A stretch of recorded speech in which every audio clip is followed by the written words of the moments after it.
say who you are and sort of why you're here, and then before you ask,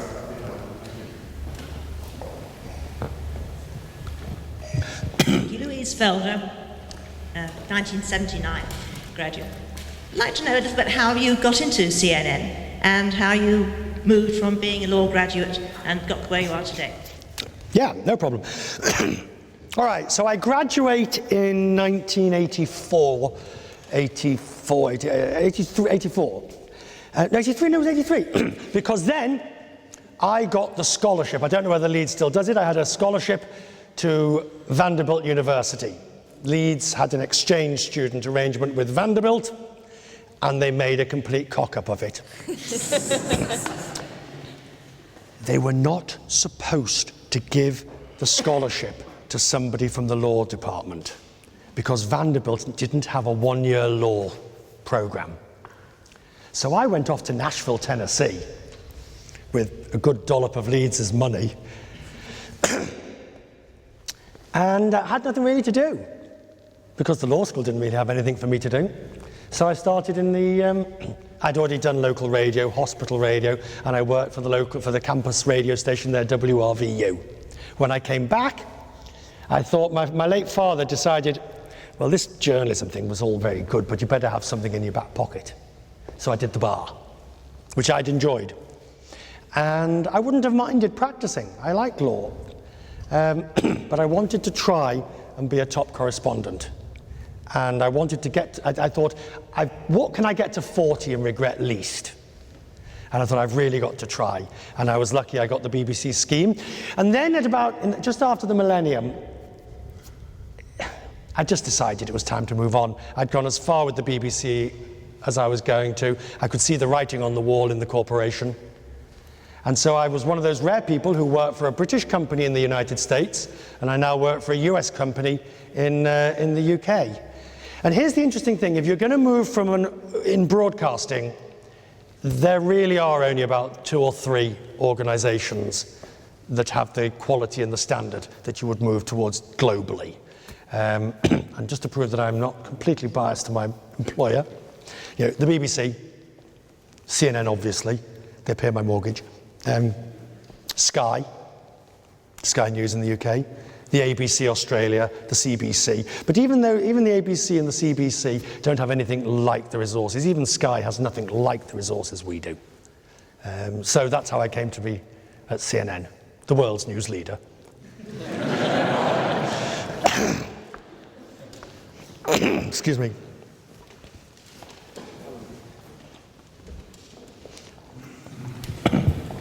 Yes, sir. Alan Hughes, I chair the advisory board of the business school. I'll ask the obvious question. Murdoch and his Levinson, I mean, is he fit to run a media organisation?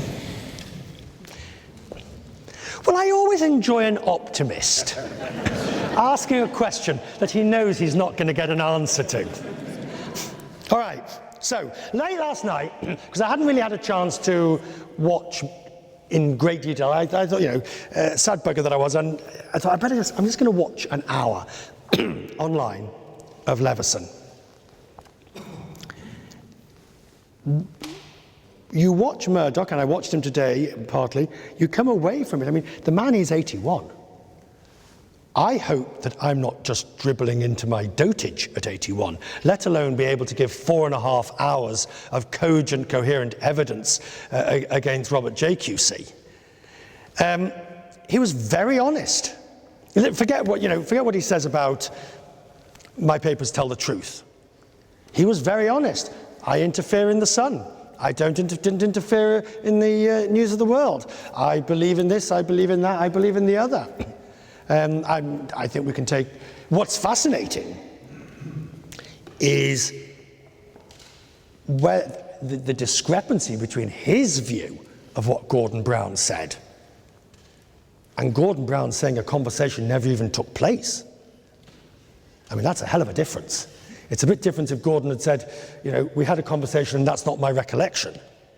But Brown says, I only had one conversation with Rupert Murdoch in the last year of my office, and it was about Afghanistan. And Murdoch says, Brown said, you've declared war, and I'm going to declare war on you. Now, someone's not telling the truth.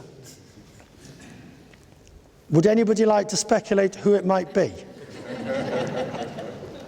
I think Murdoch comes out of this evidence in a much stronger position.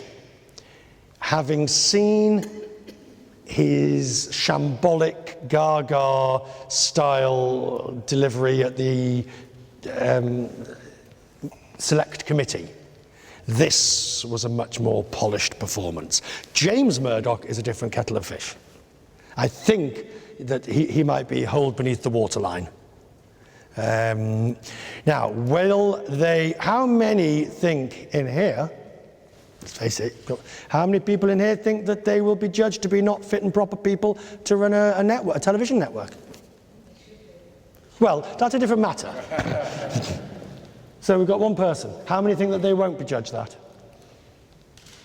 You've answered the question. The next question.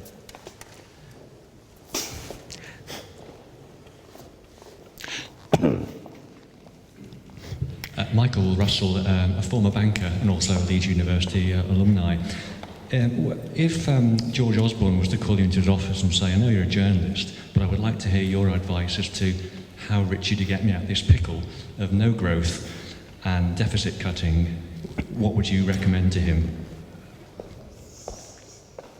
At this point, it was put brilliantly to me. What they're trying to do is they're trying to cut the grass at the same time as grow it. And that's the problem. If at this point in the process, I suspect there is no other alternative other than to keep going. I think it could, I mean, you can tinker around at the edges. You can, you know, the train has left the station. The time for backtracking on your austerity would have been mid to late last year. If they start backing off on the austerity now, the danger is that all the work will start to unwind. Because, I mean, I don't have much sympathy for governments of either persuasion, but they do have a point. If you bear in mind, you know, yes, Britain's gone into a technical recession, but everybody's questioning the ONS's numbers, and it's highly likely that it'll be reversed. But look at France. Look at Spain. Look at Italy. All these other countries. It's just about impossible for any European country to stand in the way against the weight of that tsunami of bad news. And if you did reverse the austerity, where would you start? You'd raise government spending. You'd start going higher on the deficit, a deficit that's already going to be 8-9%. So you push it back towards 10%. You'd raise, I mean, okay, fine. You could rescind the idea of cutting the 45, you could go back to the 50% tax break. But nobody in this room for 1 minute believes that the higher rate of tax actually raises a serious amount of money. If you do believe that, put your hand up, because I can point you in the HMRC report that came out at the budget that proves the numbers. So you're left in a really difficult bed that has been made, and you're probably better off staying with it at the moment, because growth will come from the United States, going to grow 2.5% to 2.7% this year. China is still growing. I mean, the doomsayers are worried. China's down to 8.1%, calamity. India's still at 7-8%. Oh, tragedy. They will pick up speed again. You've still got German growth that will come through later this year. I certainly wouldn't reverse course.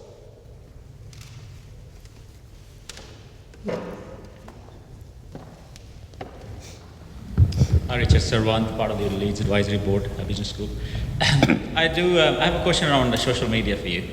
I do some work on trends, mega trends. And one of the trends we predicted is value for many. Oh! So, is this the new path to profitability? Yeah. So it's not value for money, but value for many. So it's about making products for the masses, but also leveraging the internet, the Web 2 platform to sell to millions and billions of people. So the question is, what do you think about this value for many? And because Facebook is value for many, 900 million people, what do you think about its valuation on the stock exchange? Okay, the first thing is, My view is, if somebody's prepared to pay something for that, then that has to be accepted as a fact. You can't argue with that. So if Facebook launches and it's worth $1 gazillion, that is just a fact that you live with. Do I think it's barking mad? Absolutely. You've got companies that barely have any employees, a couple of thousand employees, if that. Instagram has something like 23 employees. Compare that to General Electric or to Boeing, McVitie's Biscuits, whichever company you want. The moment you go down the road of saying that these companies are worth tens of billions, hundreds of billions, you've lost touch with reality. And it will end badly. This time, I'm not going to hedge my bets. I was sick. There's only one CEO from that dot-com boom and bust era, that Jeff Bezos of Amazon. And he and I used to go hammer and tongs every quarter because the losses were there, the losses were there, the losses were there. And he said, we're on the path to profitability. Amazon is just about the only one. Everybody else from that era? AOL merged with my own parent company and created the biggest weapon of wealth destruction that's ever been seen. Yahoo, is in the most terrible straits, even traditional computer companies. IBM sold off to Lenovo, HP nearly went belly up. So I do believe, I'm a Luddite. I come from Leeds. I'm born in Liverpool, lived in Leeds. If you're not making something, there's probably something wrong. Next question. Richard. Hi. Kandar Kapte, business school alumnus from 2004. I am a banker, so don't throw anything at me. I've had that happen. What sort of banker? I originate high-yield bonds. Oh! High-yield bonds. Right. Not So junk any longer. It's called high yield, yeah. Do you know, I was talking of junk bonds. My question doesn't fit. No, I didn't think it would. But I was in court the day Michael Milken, the junk bond king, got sentenced. I can still see him crying in the dock as he'd had his wig taken off, and Judge Kimberwood sent him off to prison. I didn't see Boski, but I remember very clearly Michael Milken. I'm sorry, I digress. Michael's still making a ton of money, I can tell you that. There's no justice. Never said there was. Go on, your question. I have a two-part question. High yield needs to have two parts. We'll spend the second part answering the first. Go on. Right. Do you find that the European media doesn't seem to have any problems getting financial stories out? Let's take Robert Peston, for instance. He seems to go on the air and banker bash at any given time. And the second part... I don't understand the question. As in, does the European media seem to... You suggested that you had a lot of pressure on you not to get negative financial stories. No, I didn't say that. No, sorry, forgive me, I didn't mean that. I meant there's just a bias against stories with numbers and indices. Now it's different, of course, because of 2007, 2008. There is an appetite for financial stories. But my point is, Peston gets stories because they're leaked. Don't get any great idea, and I like Robert, I've known Robert. Well, no, I am actually. I think he's a superb journalist. But whether it's Peston, Randall, myself, we do not dig stories out. Like, back to Murdoch, like the thalidomide story. You get stories because somebody leaks it to you. Somebody rings you up and says, I've just been in a meeting where X, Y, and Z has happened. And then your organization only has one choice or one decision to make. Do you go with it?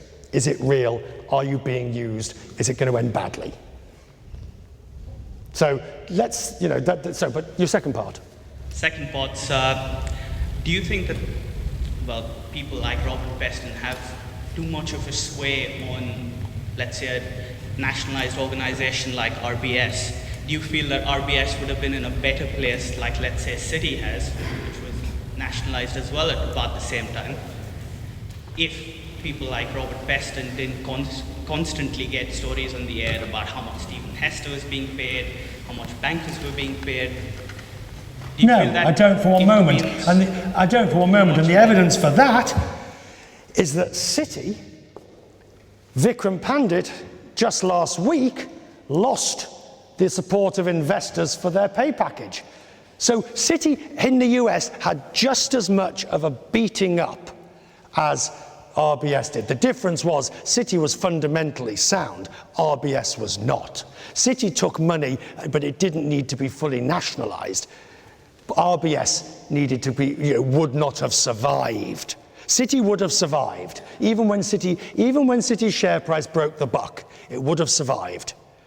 It still had assets it could have disposed of. But RBS was a basket case that needed to be pulled out of the gutter. Well, just to correct you, that Citibank did lose that, rather Vikram Pandit's pay package didn't get approved because a large number of shareholders who didn't vote were actually presumed to vote against it. Right. Did Citi or did Citi not have problems with the remuneration package? Are you with Citi, by the way? Oh, right.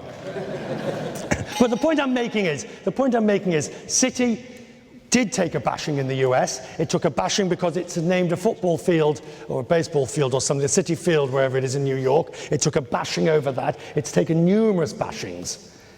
So I don't think that you can, and I like Robert Peston, I certainly don't think you can blame RBS's problems or Stephen Hester's problems or Fred Goodwin's problems and certainly not Fred Goodwin's. I believe Fred deserves his reputation. Thank you, sir. Next question. Stuart Killen, I'm a retired solicitor. Very simple, naive question. Who's going to be the Mayor of London on the 4th of May? Who in this room, well, it's an appropriate one, isn't it? We're in the old GLC headquarters. Who's going to be the Mayor on the 5th of May? Is it the election? Is it voting on the 4th? On the 4th, right, the 4th. Okay, I have absolutely no intention of giving an answer to that question. I can quote you the polls, but if you think I'm going to nail my colours to the mast while somebody tweets, Quest of CNN just forecasted XYZ would be the new next Mayor of London. But I think it will be a mayor.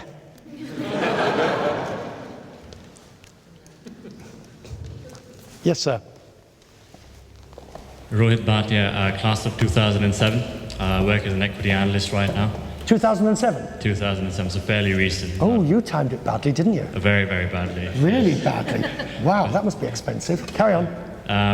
So the question really is on Europe. This is on the back of what George Soros had to say. He thinks that the problems of Europe have just been delayed by a few years rather than being solved right now. What is your view, and do you think he's right, or is Europe just heading for something more cataclysmic? I have absolutely no doubt. Back to mine. Europe has in no way whatsoever dealt with the fundamental problems. They have papered over the cracks. But here's the funny thing. They knew. One thing I do get a bit wearisome with people when with other journalists sometimes and commentators, when they say, Europe built the Eurozone, and they didn't know what they were doing, and they got it wrong, and they didn't realize they needed to have fiscal as well as monetary union. Of course they knew. Read Otmar Issing's book on the birth of the euro, which was written before the crisis. And he was one of the authors. He was one of the euro. In an interview with me, he made it clear. They knew this was a ticking time bomb to have monetary union without fiscal union. But what they hoped was that this would happen organically, that over a period of years, the governments would see the obviousness and the righteousness of coming together, and imbalances would be worked out in that way. What they didn't bank on was, the old saying, when the tide goes out, you find out who's swimming naked. And they didn't bank on the tide roaring out in 2009 for Greece, which showed the imbalances for what they were. Do I think the euro is going to collapse? No, absolutely not. And I'll give you a warning. 300 million people use the euro every single day. If the euro collapses, would the last person on the continent switch off the lights? You'll have riots, you'll have civil insurrection, you will have the most god-awful calamities in Europe. So will the euro remain in its current form? Probably not. But it will not collapse. And with that, it collapsed. No. Any more questions? Oh. With that, we have one more question. So, the pressure's on. It better be a good one.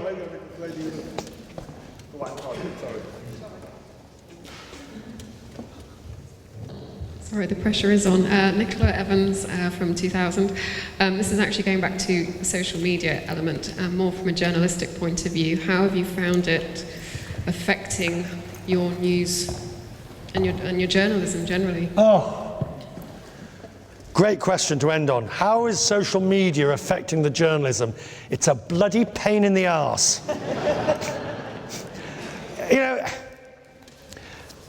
In the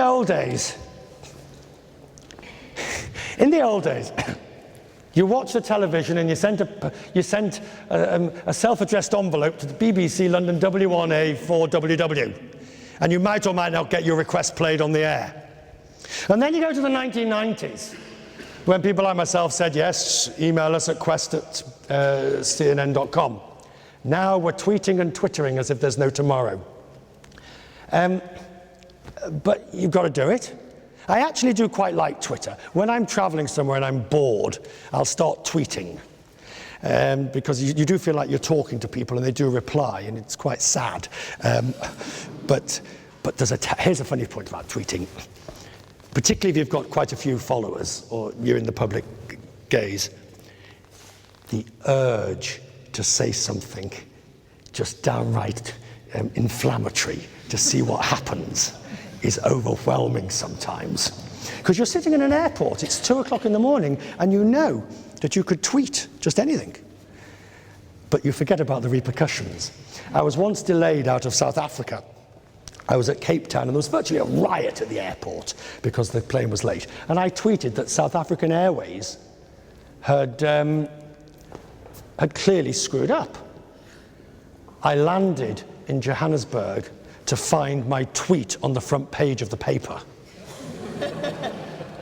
And, texts from and emails from CNN asking from management, what was I saying and why was I saying it? More than one person has lost their job, not just in our organisation, but elsewhere, for inappropriate tweeting. So I now practice safe tweeting, which you can imagine what that involves. Brilliant. Okay, well, I think we have to close now, but what a talk. It's been brilliant, and I'm sure we'd just like to express our appreciation for what has been a fascinating and entertaining call. Thank you. Thank you.